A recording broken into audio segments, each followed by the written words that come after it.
Arrogant millionaire's girlfriend tried to frame the hotel attendant. She didn't expect what happened next. The glass doors of the Grand Elm Hotel slid open, and Ethan Walker, a 32-year-old tech millionaire, walked in with his girlfriend at his side. "Ugh," finally, Vanessa groaned, tossing her long blonde hair over her shoulder. She was dressed in a designer mini dress, diamonds flashing under the lobby's golden light. "Do they even know who you are here? Because this place looks average." Ethan chuckled softly, his tailored suit fitting him like a glove. "Not everything has to scream money, Vanessa." She rolled her eyes, slipping her arm tighter around his. Behind the marble counter stood a young attendant, Maya Thompson, her smile warm and genuine, the kind of smile that softened the coldest of days. She greeted them with practiced cheer. "Welcome to Grand Elm. Checking in under Mr. Walker?" Her voice was calm, friendly, yet something about it caught Ethan off guard. He found himself looking a second too long at her kind eyes, the way she tucked a strand of hair behind her ear nervously. Vanessa noticed instantly. Her painted lips tightened into a smirk. "Oh, so this is the famous hotel service? Smiles and extra attention for every man who can afford a suit," she snapped. Maya blinked, still polite. "I'm just here to make sure you have a wonderful stay, ma'am." Ethan stepped in quickly. "That's enough, Vanessa. She's just doing her job." But Vanessa's mind was already spiraling. She hated the way Ethan had looked at Maya, even if it was only for a moment. Later that night, while Ethan was in the shower, Vanessa paced the suite with restless energy. She reached into her purse, pulling out a sleek black phone. "Yeah, it's me," she whispered sharply. "Bring the stuff. Room 804. Her voice trembled, not with fear, but with the hunger of addiction. What she didn't know was that her supplier had been followed for weeks by undercover cops. When the knock came at the door, Vanessa rushed to open it. She didn't even glance at the men behind him until they stepped forward, badges flashing. "Police. Step aside." Her stomach dropped. Ethan came out of the bathroom, still toweling his hair. What the hell is going on? Vanessa's mind raced, desperation clawing at her. If they found the drugs, she was finished. Her eyes darted toward the hallway, where Maya, the attendant, was passing by with a tray of towels for another guest. Suddenly, Vanessa pointed. It was her. That girl, she brought something up here earlier. Check her bag. Maya froze, eyes wide in shock, the towels trembling in her hands. What? No, I didn't. The officers turned toward her, suspicion flashing in their eyes. Ethan's gaze snapped between Vanessa, Maya, and the police, his heart pounding as the room began to spin with tension. Maya's voice cracked as she clutched the towels to her chest. Sir, I don't know what she's talking about. The taller officer, a broad man with sharp eyes, stepped closer. Ma'am, we'll need you to wait right here. Ethan's chest tightened. He saw the panic in Maya's eyes, it was real, unpracticed. The exact opposite of Vanessa's cold, calculating stare. Hold on, Ethan interrupted, his tone firm. She works here. She's been nothing but polite. Vanessa, he turned sharply to his girlfriend. Why would you even say that? Vanessa's voice rose, shrill and defensive. Because I saw her. She came up here earlier, acting all sweet, and now drugs show up? You do the math, Ethan. She's probably some low-class dealer pretending to smile for tips. Maya's lips parted in disbelief. That's not true, I would never. Her voice shook, tears welling in her eyes as the humiliation sank in. Guests in the hallway had begun to peek out from their doors, whispering. The second officer, a woman with kind but cautious eyes, looked between them. We'll need to check the room, Mr. Walker. And the attendant will come with us until we get this cleared up. Ethan's fists clenched. Wait. This doesn't make sense. Vanessa, his voice dropped to a low, dangerous tone. Tell me the truth. Did you call someone here? Vanessa's pupils darted nervously, her polished mask cracking for a second. She laughed too quickly. Are you seriously blaming me? I'm your girlfriend. She's just some girl who wants your attention. Look at her, she's eating this up. Maya flinched at the words, her throat tightening. She wanted to speak, to defend herself, but the officers were already guiding her aside. As Maya passed Ethan, their eyes met. There was something raw in her expression, fear, but also a plea for him to believe her. And in that instant, Ethan knew. Something inside him burned with anger. Stop, he said, stepping forward, his voice commanding enough to make everyone freeze. You're not taking her anywhere until you search this room. The officers exchanged glances. Vanessa's painted nails dug into her arm as she hissed under her breath, Ethan, don't do this. But he did. He threw open the polished oak drawers, the sleek marble counter, the Gucci bag Vanessa had tossed carelessly on the bed, until something small and tightly wrapped fell out. The officers moved instantly. One picked it up, unwrapping it slowly. Powder. White. Silence. Heavy, suffocating silence. Vanessa's face drained of color. "That's not mine," she screamed. She planted it when I wasn't looking." The female officer shook her head, almost pitying. "Ma'am, this was in your bag." Maya covered her mouth with her trembling hands, tears threatening to spill. Ethan turned, staring at Vanessa with a mix of fury and heartbreak. "You were really about to ruin her life to save yourself?" His voice was low, almost a whisper, but it cut through the room like glass. Vanessa's lip quivered, her perfect facade breaking into desperation. "Ethan, baby, listen to me, I can explain." But Ethan wasn't listening anymore. His eyes were locked on Maya, who stood shaken in the corner, and for the first time that night, he realized just how much had almost been lost. The officers moved in on Vanessa, the female one pulling a pair of cuffs from her belt. "Ma'am, you're under arrest for possession of a controlled substance." Vanessa's shriek echoed across the suite. "No. You don't understand, I was set up." "Ethan, baby, tell them I'd never." Ethan turned away, jaw tight. "I can't help you this time, Vanessa." She froze, disbelief plastered across her face. "You're choosing her over me? Over everything we've been through?" Her voice cracked, a mix of rage and fear. Maya flinched at being dragged into it.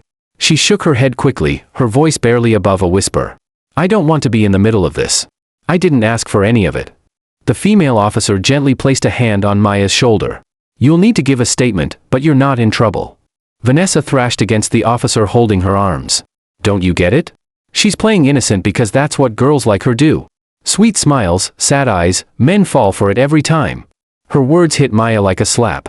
She wanted to disappear, to melt into the walls. But Ethan stepped closer, his voice calm yet sharp as steel. "Vanessa, stop. This isn't about her.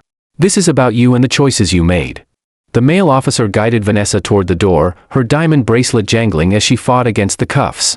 Guests whispered louder now, phones raised, recording everything. Vanessa's face twisted in humiliation.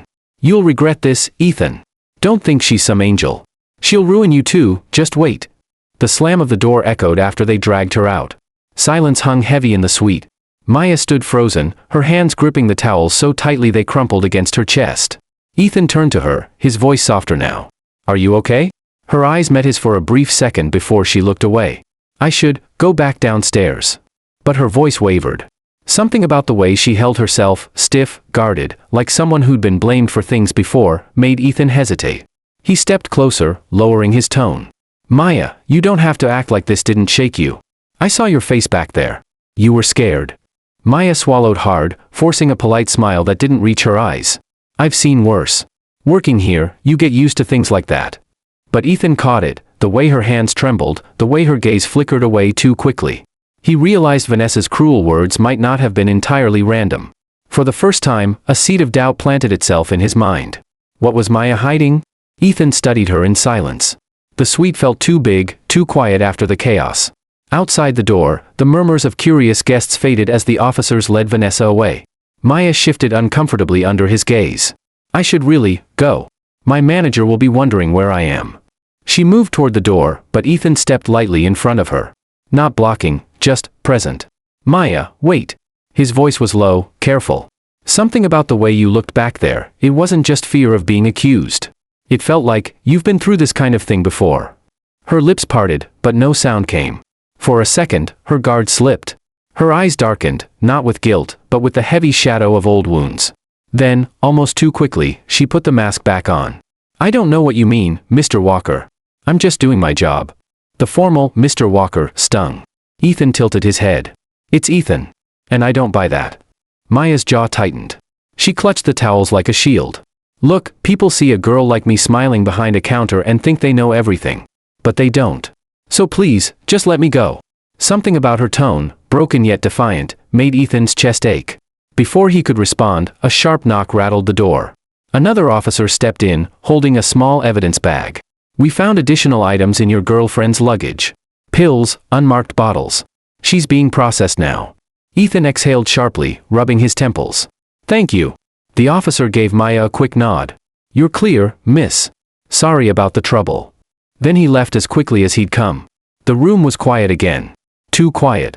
Maya set the crumpled towels down on the table, her hands finally free. She turned to the door, ready to escape, but Ethan's voice stopped her. "Why do I feel like Vanessa wasn't entirely wrong?" Her body froze mid-step. Slowly, she turned, her eyes narrowing. "Excuse me?" Ethan's voice was calm but steady. She lashed out, "Sure. She wanted to ruin you. But when she said you weren't just some innocent girl, I saw the way you flinched. Like she'd touched a nerve." Maya's chest rose and fell as if she'd forgotten how to breathe. For the first time, her smile was gone, replaced by something sharper, more complicated. "You don't know me, Ethan." Her voice dropped to a whisper. "And if you were smart, you wouldn't try to." Ethan stared at her, his pulse quickening.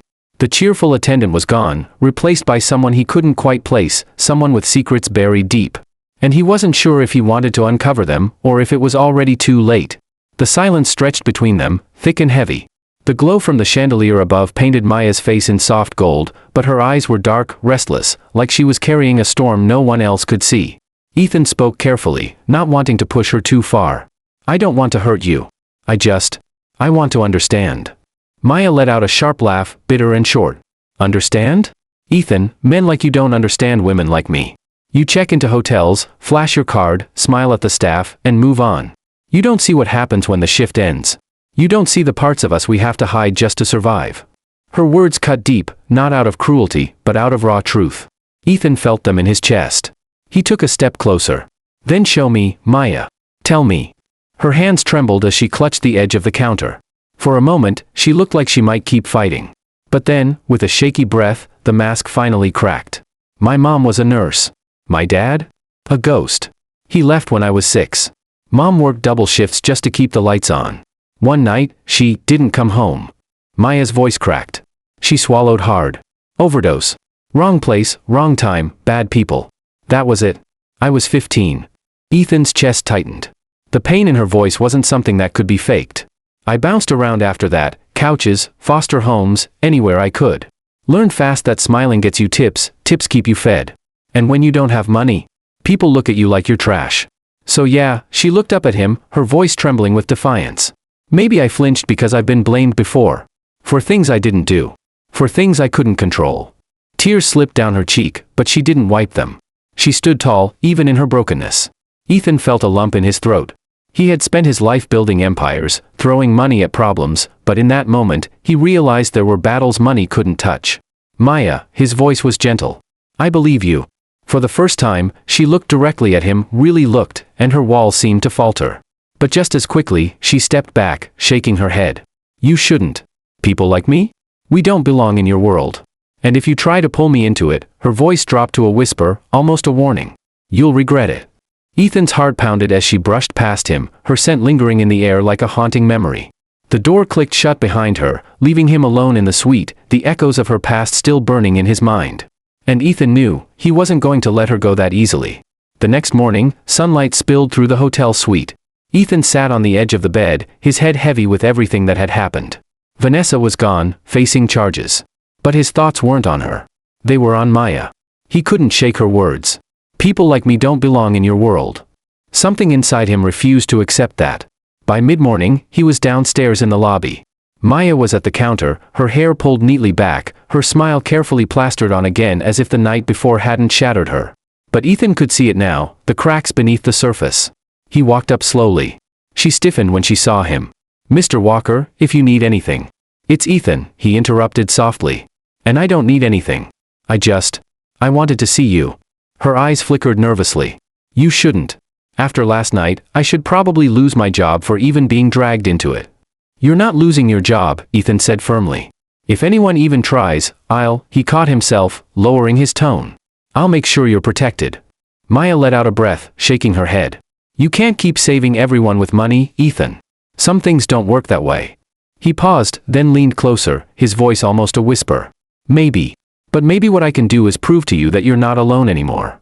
For a long moment, she just stared at him, eyes searching his. And for the first time since he'd met her, the guarded look faded. Her smile, the real one, returned, faint but alive. "Careful," she whispered. "Once you let someone like me into your world, you might never want to let me go." Ethan smiled, the weight on his chest lifting. "Good. Because I don't plan to." Behind them, the hotel doors slid open. Outside, reporters' voices echoed. Vanessa's scandal had already hit the news. Her downfall was splashed across headlines, her family name dragged through the mud. But Ethan didn't look back. He had no reason to. Because in the middle of all the chaos, he'd found something far more valuable than money, status, or reputation. Someone who had nothing to give but her truth. And to Ethan, that was worth everything.